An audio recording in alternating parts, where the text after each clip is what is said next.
앞바다에서 순교하시는데 그 이승만의 멘토 역할을 이어받으신 분이 이제 벙커 선교사님이십니다.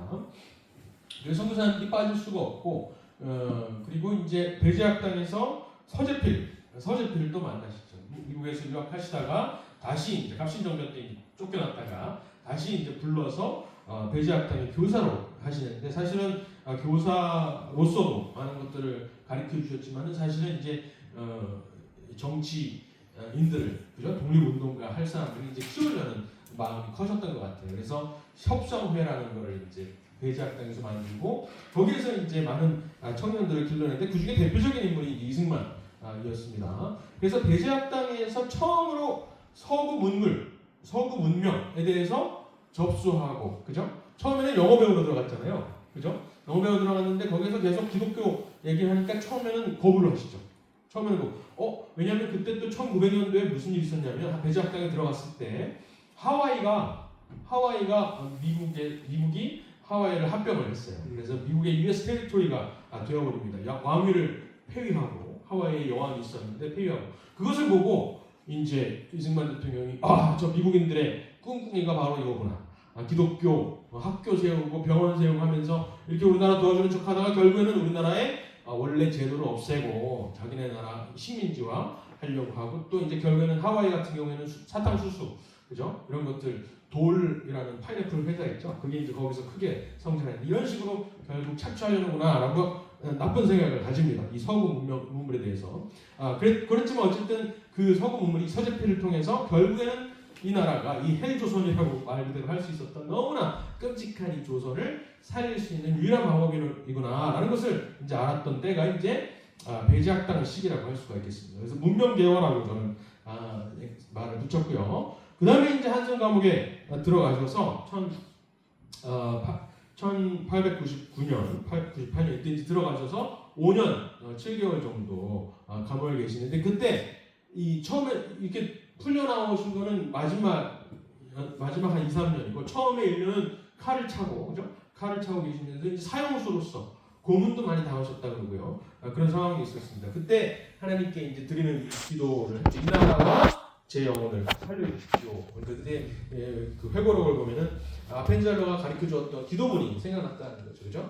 하나님께 기도를 드리면은 그 말씀 들어주신다는 생각이 들어서 어렴풋이 드는 생각 때문에 이제 그 기도를 보는데 이제 일기를 보면은 그때 방 안이 환해졌다는 그런 기록을 했어요. 그러니까 요즘으로 말하면은 성령 충만을 이제 체험을 하신 거라고 볼 수가 있겠죠.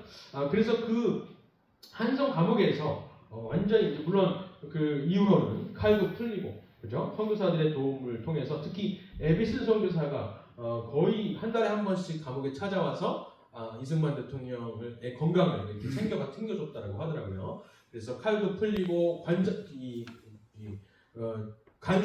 간수도 나름대로 많이 이렇게 챙겨주면서 그 안에서 신학당을 할 수가 있었습니다. 그래서 그 안에서 책도 많이 가져다가 읽히고 독립운동가들 다 복음 전해서 예수님 믿게 하고 그리고 이제 목회자 아니면은 독립운동가로 다 키워내시죠. 그 한성 감옥을 통해서. 그래서 한성 감옥이 나중에는 신학당처럼 이렇게 운영이 됐다라고 얘기를 하고 있습니다. 말년에 근데 1905년이 되었을 때 이제 사실 그 러일 전쟁이 터집니다. 러일 전쟁이 터졌을 때는 이승만 대통령이 사실 거기서 살아나갈 거라고는 생각을 안 했어요.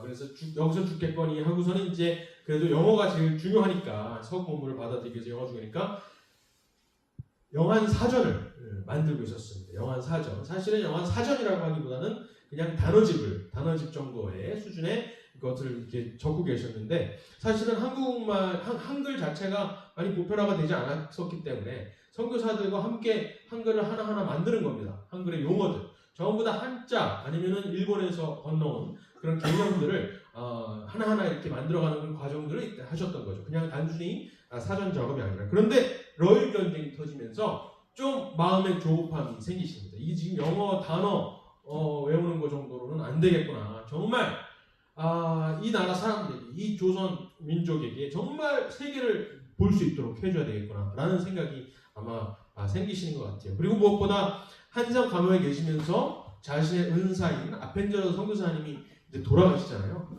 그 감옥에서도 풀려난 다음에는 칼을 뺀 다음에는 매일마다 일기를 쓰셨거든요. 그 일기장을 보면은 아펜젤러가 죽고 나서 일주일 뒤에 한성 감옥에서 소식을 듣습니다. 은사가 돌아가셨다는. 근데 그때부터 3개월 동안 이 일기가 딱 끊겨요. 일기가 끊기는 거예요. 그러니까 그때 이제 주변에 동료들 얘기를 들어보면 정말 식음을 전폐하고 모든 것을 막 완전히 좌절해서 이 나라가 이제 끝났구나. 유일하게 배제학당 이 근대 교육을 통해서 이 나라가 살 것이라는 그런 희망을 가지고 있었는데 그마저도 없어졌다는 그런 좌절감에 빠지셨던 것 같아요. 그런데 3개월 뒤에 조금씩 다시 일기도 쓰기 시작하고 그때부터 선교사들이 넣어주는 차입해주는 여러 가지 책들, 잡지도 있고요. 여러 가지 또 한글로 된 책들, 선교사들이 직접 써주신 그런 책들을 보고 읽으면서 조금씩 회복을 합니다. 그래서 그것들을 참고해서 많은 책들을 참고해서 이 조선 사람들에게 마지막으로 유언처럼 정말 종합적인 인문학 책을 하나 써야 되겠다라고 생각을 하신 것 같아요. 그게 바로 우리가 알고 있는 독립정신입니다. 독립정신은 사실은 유언장이나 마찬가지예요. 마지막으로 조선 국민들에게 마지막으로 혼신을 다해서 자기가 알고 있는 모든 것을 쏟아부은 것이라고 할 수가 있어요. 독립정신의 마지막 글귀, 마지막 문장이 뭔지 아세요? 마지막 문장. 자기가 살아나갈 거라고 생각을 안 하셨어요. 마지막 문장이 바로 여러분 이제 천국 가서 봅시다 이거였습니다. 천국 가서 봅시다. 살아나갈 거라고 생각 안 하시고 정말 그 안에 보면은 처음에 좀 읽기가 어려워요. 언어가 이 옛날 한글이기도 하고 많이 개정된 것도 사실 어렵긴 한데 표현들이 이제 우리가 지금 요즘 쓰는 거랑 많이 다르기 때문에 그렇습니다. 그리고 그 안에 보면 지리학도 있고요. 세계 지리학, 그죠? 5대양 5대주가 세상에 있다 이런 것도 있고요. 또 인종학도 있어요. 인류학. 그러니까 세상에는 흑인이 있고 황인종이 있고 백인이 있다 이런 것들도 하나하나 친절하게 아주 설명을 해주시는 겁니다. 그리고 당연히 독립의 필요성 이런 것들 말씀하시는데 맨 마지막에 가서는 이거 다 필요 없다. 다 필요 없다. 이것보다도 가장 중요한 것은 무엇이냐면은 결국 예수님을 믿어야 된다라고 말하는 거예요. 왜냐하면 정치를 바로 살리기 위해서라도 하나님을 믿어야 되고 하나님을 믿어야 되고 결국에는 예수님을 통해서 하나님을 믿어야 된다라고 말씀하시는 거예요. 그래서 독립정신의 마지막이 결국 전도하는 것이었고 맨 마지막에는 천국에서 만납시다 이렇게 끝나는 것이었습니다. 그래서 한성감옥의 독립정신 그 책도 독립정신이지만은 그 당시에 가졌던 그죠? 여기서 독립이라고 하면은 그 책도 보시면 아시겠지만은 우리가 독립하면은 일본으로부터의 독립이라고 생각을 보통 많이 하잖아요. 독립문도 원래는 그게 아닌데 3.1절만 되면 독립문 앞에서 이렇게 얘기를 하죠, 그죠? 독립문 앞에서 행사도 하고 정부들이. 근데 원래는 중국에서 청나라로부터의 독립이죠, 그죠? 근데 이승만 대통령은 일본에서 당연히 아직까지는 일본의 그 합병이 안 됐지만 청나라로부터의 독립을 말하는 것도 아니에요. 이 책에서 보면은 결국 신 앞에 홀로 선다. 신 앞에 홀로 선다라는 뜻에서의 독립이었습니다. 그러니까 이것이 결국에는 종교개혁의 정신이라고 할 수가 있어요. 종교개혁의 정신이 결국에는 그잖아요. 만인 제사장, 모든 사람이 어떤 교황이나 성직자를 통하지 않고 모든 사람이 하나님 앞에 홀로 코람되어 직접 서서 해서 대면할 수 있다는 거지 않습니까? 예수님의 공로를 통해서 그 이야기를 이 독립정신이라는 책을 통해서 하는 것이었더라고요. 그래서 이것을 이제 하나의 테마로 이렇게 뽑았습니다. 세 번째가 이제 미국에 건너가서인데요. 미국에 건너가서는 중요한 인물 중에 한 명이 햄린 목사입니다. 햄린 목사님. 이승만 대통령이 그 감옥에 계실 때 예수님을 믿었잖아요. 그리고 자기가 많은 사람들을 전도를 했어요. 그래서 예수님을 믿게 됐는데 감옥에 있는 동안에 선교사들이 들어와서 이 사람들한테 세례를 주기도 했습니다. 그런데 대부분의 독립운동가들은 나가서 자유로워졌을 때 이제 자기가 원하는 선교사님한테 찾아가서 세례를 받곤 했습니다. 그래서 예를 들어서 그 당시에 이상재 월남 이상재 같은 경우에도 이승만을 통해서 예수님을 믿게 되고 그 안에서 세례를 받습니다. 이승만 대통령도 그 안에서 이제 예수님을 믿었기 때문에 나가면은 아펜젤러 선교사한테 원래는 세례를 받아야 돼요. 그죠? 아펜젤러 선교사를 통해서 예수님을 영접을 한 거랑 마찬가지니까 자기 은사기도 하고요. 그런데 아펜젤러 선교사가 돌아가신 거예요. 그래서 청년 이승만이 29살에 감옥에서 나와서 이제 미국으로 갈 계획을 짜놨습니다. 벌써 7월에 나와서 11월에 가려고 했는데 나오자마자 세례를 받아야 되기 때문에 누구를 찾아가냐면은 제임스 게일 선교사를 찾아가는 거예요. 제임스 게일 선교사. 제임스 게일 선교사는 왜 찾아갔냐면은 저도 이제 최근에 알았는데 그 당시 미국의 그 당시 그 한성 감옥에서 가지고 있었던 요 책이 하나가 발견이 됐어요. 월남 이상재의 손자가 독립기념관에다가 이제 기증한 책입니다. 이게 뭐냐면은 요건데요. 이게 뭐냐면은 뭐 같으세요? 도서대출장이에요. 도서대출장. 그 당시에 책이 얼마나 많았으면 선교사들이 얼마나 많은 책들을 여기다가 넣어줬으면은 도서대출장을 운영을 하면서 빌려가고 대출했던 기록을 남겨놓은 겁니다. 그래서 그 기록을 쫙 종합해 보면 여기 이승만도 있고 이상재도 물론 있죠. 그리고 철로역정 같은 책들, 그죠? 이런 것들, 그리스도 신문, 신학월보, 잡지 이런 것들을 이제 대출해서 보고 돌려주고 이런 기록들이 쭉 있는 겁니다. 그래서 이 대출장이 2권짜리인데 이것을 통해서 우리가 알 수 있는 것은 그 당시에 감옥에서 있는 이승만을 비롯한 사람들이, 독립운동가들이 무슨 책을 가장 많이 대출해서 읽었을까를 알 수가 있는 거예요. 그래가지고 그래서 뭐 연구를 해보니까 이 신문에서 연구를 해본 건데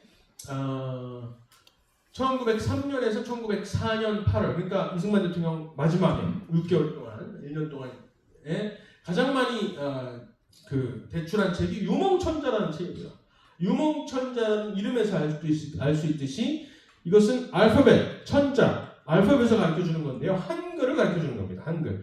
가나다라, 와와사 이걸 가르쳐주는 책이에요. 근데 우리가 생각해 볼 수 있잖아요. 어떻게 이 이승만, 김구, 이성재 이런 분들이 한글을 몰랐을 리가 없잖아요. 그죠? 한글을 배우려고 이 책을 대출해서 보지는 않았을 것이다. 이렇게 생각이 들어서 요 유몽천자를 찾아보니까 유몽천자가 PDF로 인터넷에 막 돌아다니더라고요. 보니까 왜 이 책을 가장 많이 대출해서 읽었을까? 보니까 그 안에는 미국의 독립선언문, 게티스버그 연설, 미국의 모든 건국 문서들을 다 이 제임스 게일 선교사가 번역을 해서 거기다가 실어놓은 거예요. 그래 결국에는 이것을 많이 대출해서 본 이유가 뭐냐면은 미국은 어떤 나라인지를 알기 위해서 미국의 독립은 어떻게 되었는지 지금까지 어떻게 게티스버그는 이제 노예 남북 전쟁이잖아요. 그런 것들을 어떻게 이루어왔는지를 참고하기 위해서 이거를 대출해서 봤다라고 알 수가 있는 겁니다. 두 번째로 뭔지 아세요? 두 번째 태서신사. 태서신사라는 책은 제가 구할 수가 없어요. 무슨 책인지 정확하게 알지 못하지만은 그 당시 이제 기록을 보면은 프랑스 혁명에 대한 책이라고 이제 할 수가 있습니다. 프랑스 혁명을 제가 볼 때는 약간 비판적으로 이제 기술을 했던 것 같습니다. 그리고 이제 세 번째로 많이 대출한 것은 중동정기라는 건데 청일전쟁에 대한 역사서, 또 자서조동, 기독교 관점에서 유학을 비판하는 이런 책들을 선교사들이 아마 넣어줬던 것 같아요. 그래서 이런 것들을 많이 공부를 했다는 것이죠. 그러면서 이제 개혁의 꿈, 그죠? 조선을 어떻게 개선시킬 것인가 이런 꿈들을 꿨던 걸 알 수가 있습니다. 중요한 것은 제일 많이 읽었던 유몽천자를 누가 썼냐면은 제임스 게일 선교사가 쓰신 거예요. 그래서 그 당시 독립운동가들 사이에서는 야 제임스 게일 선교사가 한국 문학도 한국도 제일 많이 알고 그죠? 그리고 가장 지적이고 실제로 그 학력이 제일 좋았습니다. 제임스 게일 선교사가 캐나다 출신 선교사인데 공부도 가장 많이 했고 그래서 게일 선교사를 찾아가야겠다 이렇게 생각한 거예요. 이상재도 그렇고 그 당시 박용만 이런 사람들 다 나오자마자 그 제임스 게일 선교사한테 찾아가서 저한테 세례를 주십시오 이렇게 말을 했어요. 이승만 대통령도 마찬가지로 나왔으니까 세례를 받아야 되는데 아펜젤로 선교사님은 돌아가시고 벙커 선교사님은 자기가 감옥에 있는 동안에 새로 부임을 했거든요. 배제학당에. 그러니까 사실 개인적으로 몰라요. 그래서 제임스 게일 선교사님을 찾아갑니다. 제임스 게일 선교사님 찾아가서 세례를 주십시오 라고 말을 했는데 제임스 게일 선교사님이 깜짝 놀라는 거예요. 그러면서 뭐라 그러시냐면은 내가 너한테 세례를 줄 수가 없다. 나는 장로교 목사다. 너는 근데 감리교 선교사 아펜젤러 선교사한테 이 예수님을 믿게 되었기 때문에 내가 세례를 줄 수 없다라고 말을 해요. 이게 물론 교단끼리 어떤 이제 지역을 분할해서 이렇게 선교하는 그런 정책에 따른 것이었는데 그렇다고 해가지고 제임스 게일 선교사가 그러면 저기 감리교 선교사한테 가서 벙커 선교사한테 가서 세례를 받아라 이렇게 말하지도 않으세요. 그때 뭐라 그러시냐면은 당신은 당신은 이승만 너는 어떤 한 교단이 책임지고 관리할 정도의 사람이 아니다. 훨씬 더 큰 사람이 되어야 되기 때문에 나나 아니면 다른 감리교 어떤 교단의 선교사가 조선에 있는 선교사가 세례를 주면은 불리하다 이렇게 말을 하셨어요. 그래서 어차피 미국에 갈 거니까 미국에 가서 내가 소개시켜주는 사람한테 그 목사님한테 세례를 받아라 이렇게 말씀하세요. 그러면서 추천서를 써주시는 겁니다. 이승만 대통령이 그 한성 감옥에서 나와서 미국으로 유학 가실 때 13통의 추천서를 받았다 했잖아요. 언더우드 선교사랑 또 많은 그 배제학당의 교사들 그리고 제임스 게일 선교사의 편지를 받았단 말이에요. 그 중에 2통의 편지가 언더우드 선교사 한 통, 제임스 게일 선교사 한 통. 이 2통의 편지가 튜니스 햄린 목사님 여기 써 있는 튜니스 햄린 목사님에게 가는 것이었습니다. 튜니스 햄린 목사님은 누구셨냐면은 워싱턴 D.C.에서 언약 장로교회 목사님이죠. 장로교회를 하고 계신 목사님이었는데 요즘으로 치면은 뭐 프랭클린 그래함이라든가 그 아버지 빌리 그래함 정도 되는 정계에 미국 워싱턴 정계에 굉장히 큰 영향력을 행사하고 있는 목사님이셨어요. 그 의회도 많이 가서 대표 기도를 하시고 그리고 인맥이 굉장히 많았습니다. 그래서 이 햄린 목사님을 통해서 워싱턴 대학교의 총장도 만나고, 그죠? 또 하버드 대학교의 총장도 만나고 이런 식으로 할 수가 있었기 때문에 이 햄린 목사님을 소개시켜 준 겁니다. 그 게일 선교사가 햄린 목사님한테 써줬던 추천사를 읽어보면요, 이승만 연구원에 있는데 그 원본이 있는데 읽어보면 이런 내용이 있어요. 이 이승만이라는 인물은 너무나 크게 될 인물이기 때문에 민족의 목회자 또는 민족의 지도자가 될 사람이기 때문에 어떤 한 교단이 조선에 있는 선교사들 중에 어떤 한 교단에서 세례를 줄 수가 없었다. 그래서 당신한테 보내니까 당신이 보시고 교육을 시키고 세례를 주십시오. 이렇게 하는 내용이 있는 거예요. 그래서 1904년 11월에 떠납니다. 인천항을 떠나서 하와이에 들렀다가 1904년 12월 31일 날 워싱턴 DC에 도착을 해요. 밤에 마지막 날 성구영신 할 때 워싱턴에 도착해서 1905년 1월 1일 새해가 밝았을 때 햄린 목사님을 바로 찾아갑니다. 햄린 목사님을 찾아가는데 햄린 목사님께서 이 언더우드 선교사랑 제임스 게일 선교사가 보낸 편지를 보고 이 이승만 대통령을 이제 교육을 시키기 시작하는 거예요. 2월 달에는 워싱턴 대학의 총장을 소개시켜줘서 대학에 바로 2학년으로 진학하게 하시고요. 배제학당에서 공부한 거를 1학년으로 쳐줘가지고 2학년으로 진학하게 하시고 그리고 교육을 시켜줬어요. 어떻게 할 수 있냐면은 이승만 대통령 그 당시 일기를 보면은 이런 내용이 있어요. 오늘은 햄린 목사님이 $3를 주셨다. 이런 내용이 있습니다. 그러니까 이승만 대통령을 굉장히 잘 챙겨줬다라고 이제 우리가 알 수가 있는 거죠. 그리고 이제 4월 21일인가요? 4월달 부활절에 올해 4월달 부활절은 이제 이번 주죠. 5일인데 그때 17일이었나 21일이었나 그랬는데 그때 이승만 대통령에게 세례를 주십니다. 세례를 주세요. 그래서 이제 이 햄린 목사님이 우리 한국 역사에서도 아주 중요한 역할을 하신 분이라고 할 수가 있는 것이죠.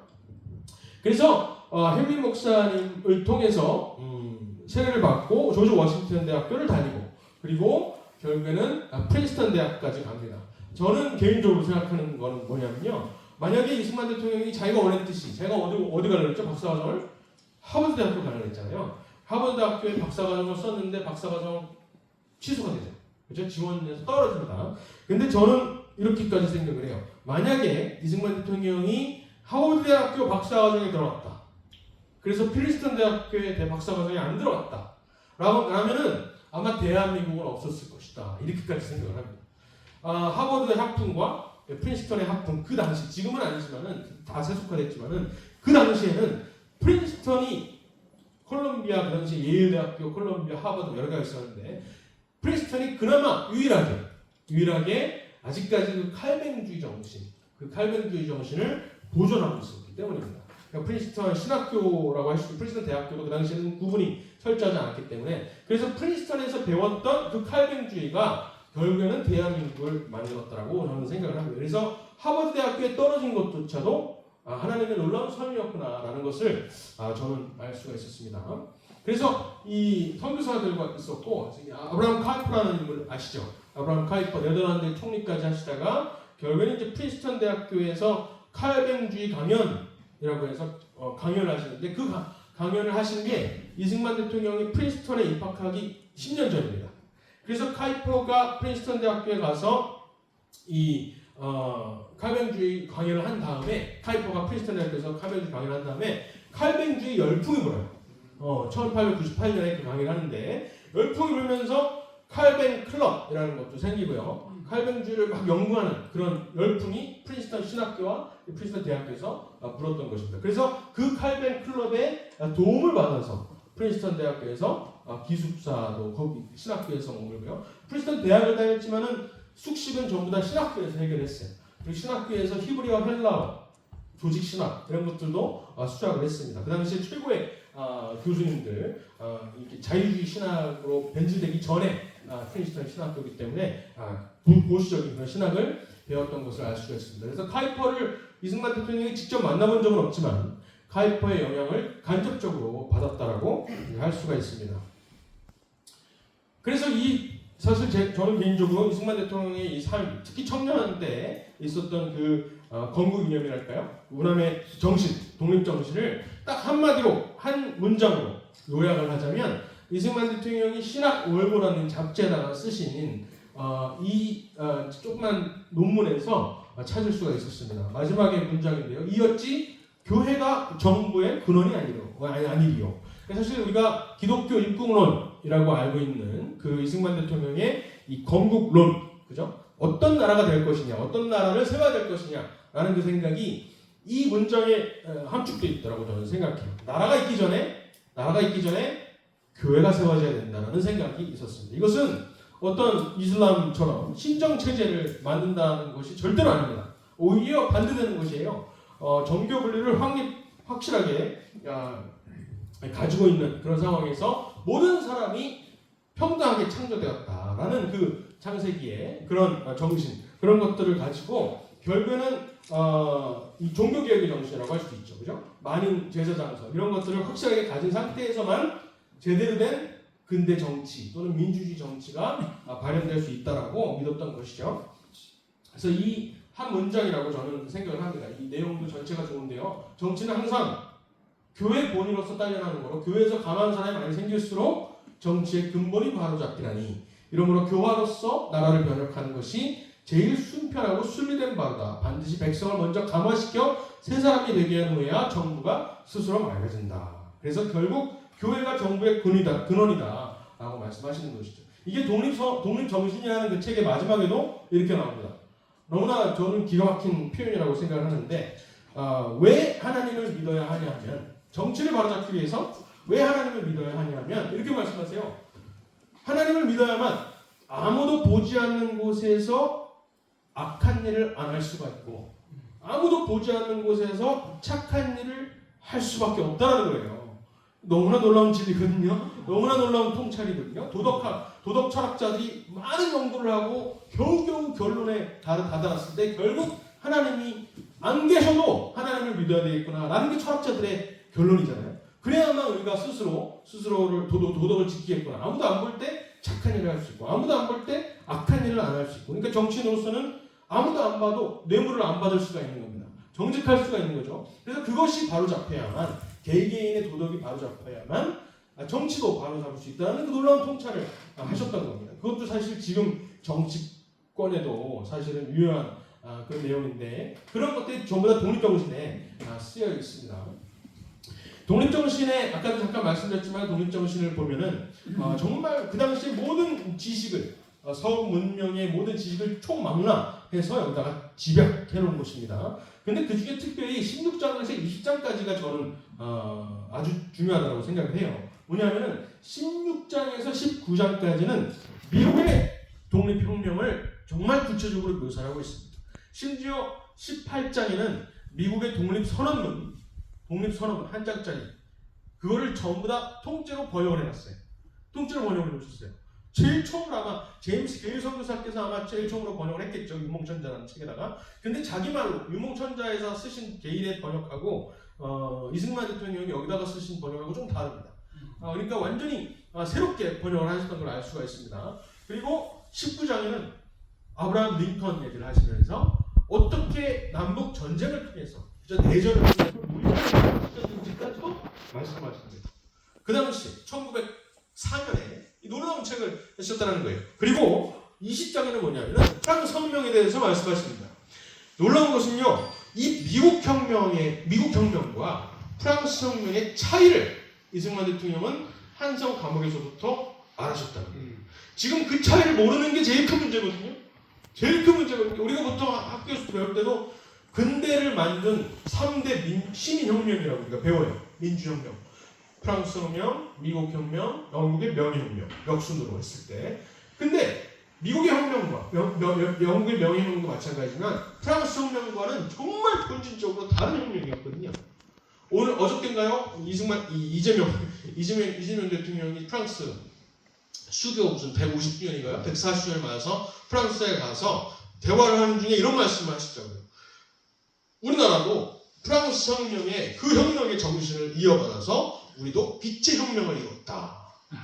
빛의 혁명이라고 말하는 건 이제 그 촛불혁명부터 시작한 지금까지 일어난 그걸 말하는 겁니다. 정말 본질을 잘 보여주고 있다고 생각해요. 지금 행정부가 생각하는 근대 시민혁명, 근대의 시작은 프랑스 혁명이라고 생각하는 겁니다. 근데 거기서 바로 잘못되는 거예요. 민주주의는 두 개의 민주주의가 있는데 하나는 자유민주주의고 하나는 인민민주주의인데 자유민주주의의 뿌리를 흘러가면은 그거는 미국이고요.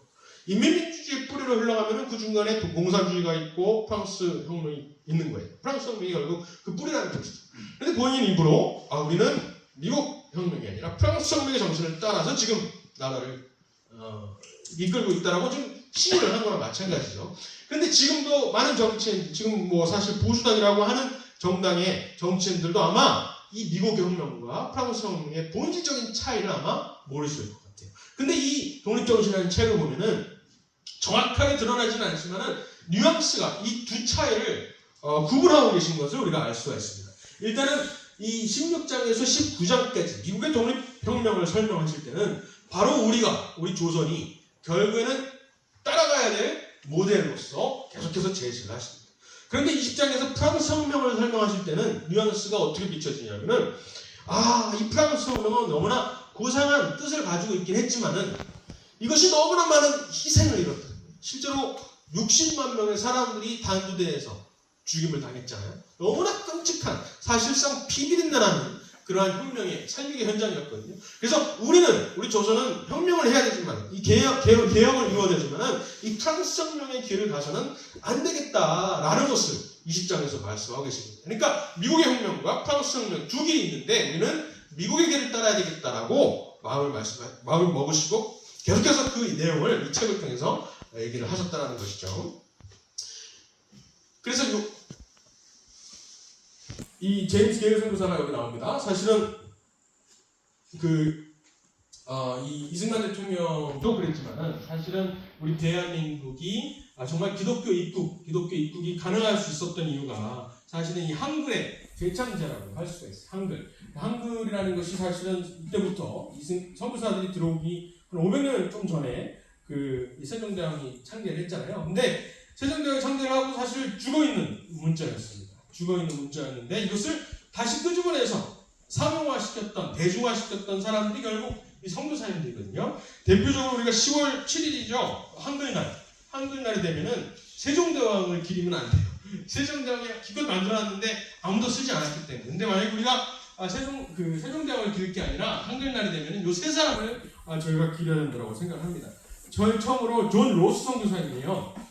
여기 밑에 계신 선교사인데 이분은 한국 선교사, 조선 선교사가 아니었어요. 중국 선교사였어요. 중국으로 간 선교사였는데 중국 선교사가 너무 잘 진척이 안 되는 겁니다.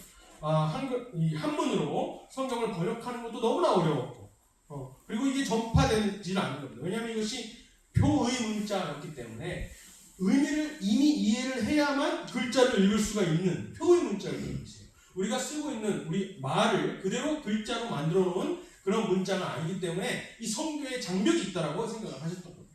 그런데 마침 만주로 건너왔던 조선의 상인들을 우연히 만나게 되는데 이 상인들을 통해 서상록이라든가 이런 사람들 중에서 조선에는 한글이라는 게 있다는 것을 안 것이죠. 그래서 아직 조선 땅에 들어오지도 않으셨는데 아직 조선의 문이 열리지도 않았는데 미리 조선의 땅이 열릴 걸 생각하시고 미리 한글 교과서를 나중에 조선에 들어갈 선교사들을 위해서 한글 교과서를 만드십니다. 그리고 성경책도 미리 번역을 하신 것이죠. 그래서 사실 띄어쓰기라든가 그죠? 점, 콤마 이런 것들도 사실 그 존 로스가 쓰셨던 한글 교과서에 이미 다 들어가 있는 것을 우리가 알 수가 있습니다.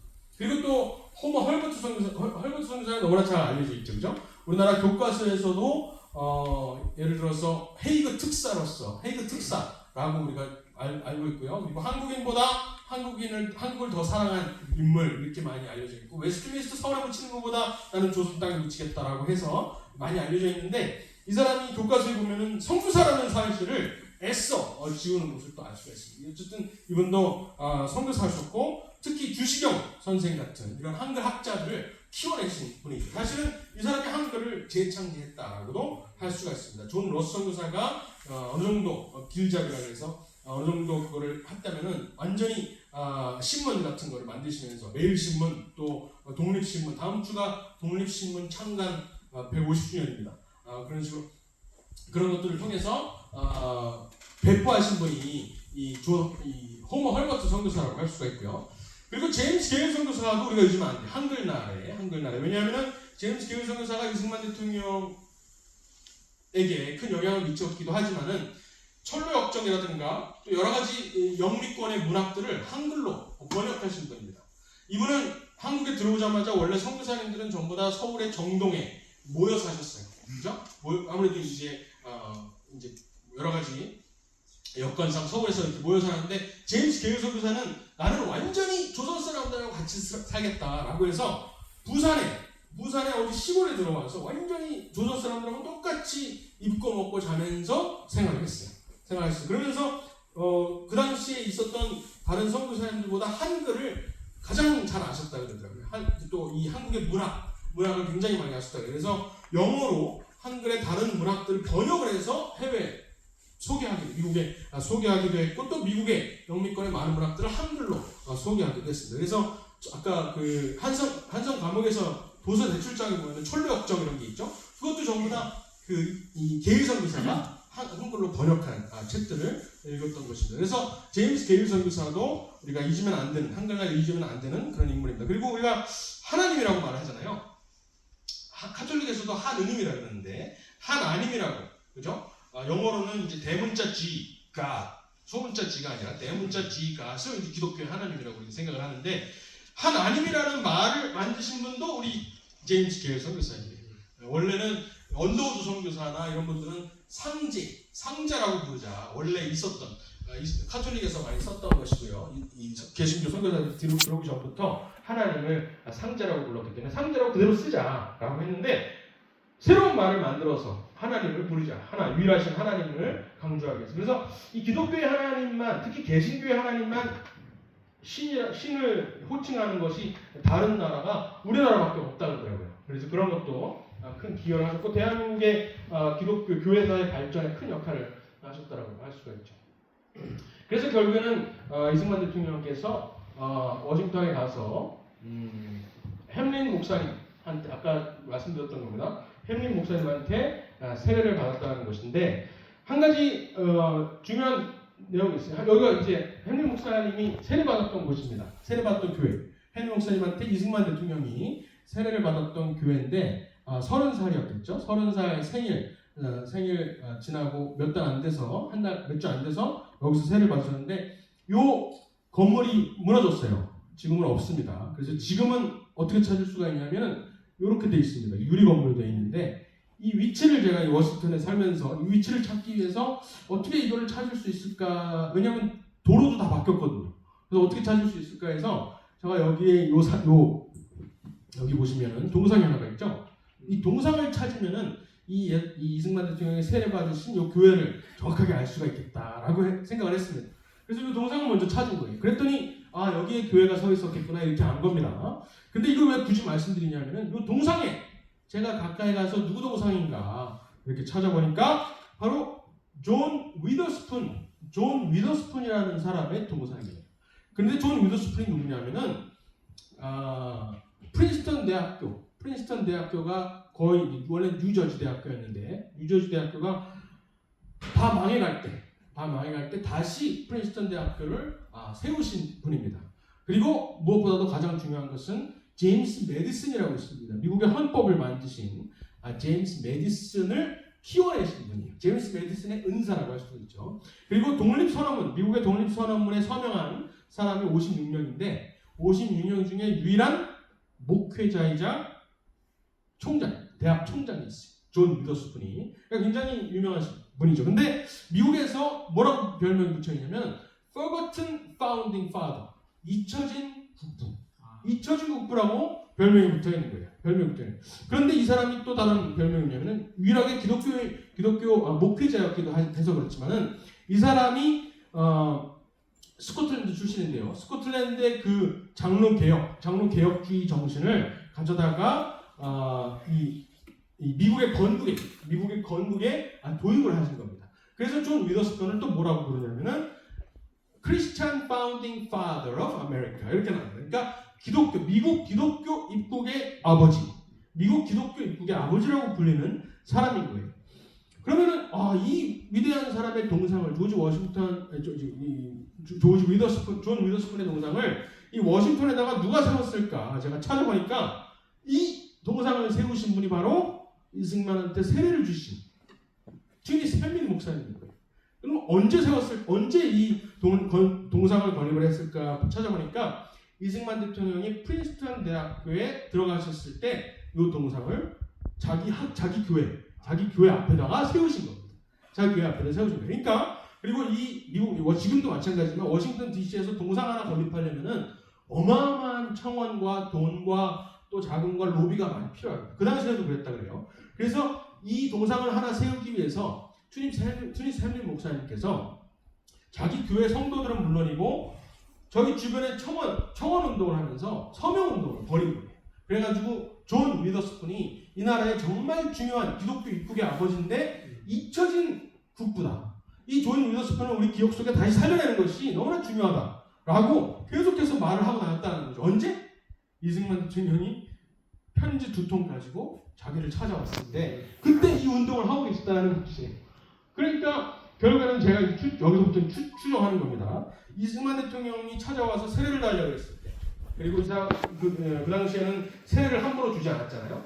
교리 교육을 철저히 한 다음에 세례를 줬습니다. 그래서 이승만 대통령을 교육하고 세례를 줄 당시에 한창 존 위더스푼에 대해서 알리고 전하고 이 동상 건립을 위해서 동상 건립위원회 위원장으로 활약을 하고 계셨을 때니까 아마도 제 생각으로는 이승만 대통령을 교육할 때 존 위더스푼에 대해서 당연히 말하지 않았겠느냐 이렇게 생각이 드는 겁니다.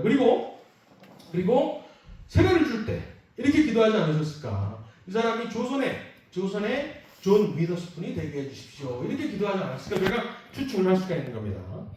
지금 요 커버넌트 장로교회를 찾아보면 이전을 했어요. 다른 데로 좋은 데로 이전을 했는데 그 교회는 이제 완전히 그 자유주의 교회가 되어버려서 PCUSA가 자유주의 교회가 됐잖아요. 교단이 됐잖아요. 그래서 동성애 깃발이 교회 동성애 깃발이 막 휘날립니다.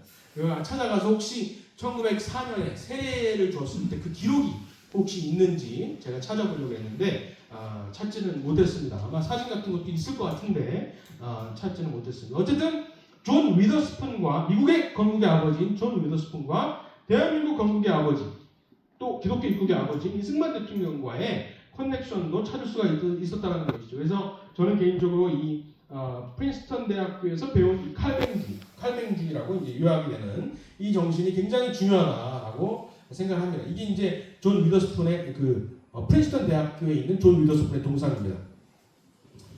이 사람이 제임스 메디슨을 키워냈고 메디슨이 헌법을 썼는데 헌법을 쓸 때 기독교 장로의회에서 했던 그 내용을 그대로 삼권 분립이라든가 여러 가지 헌법의 요소에 이것을 넣었던 것을 알 수가 있습니다.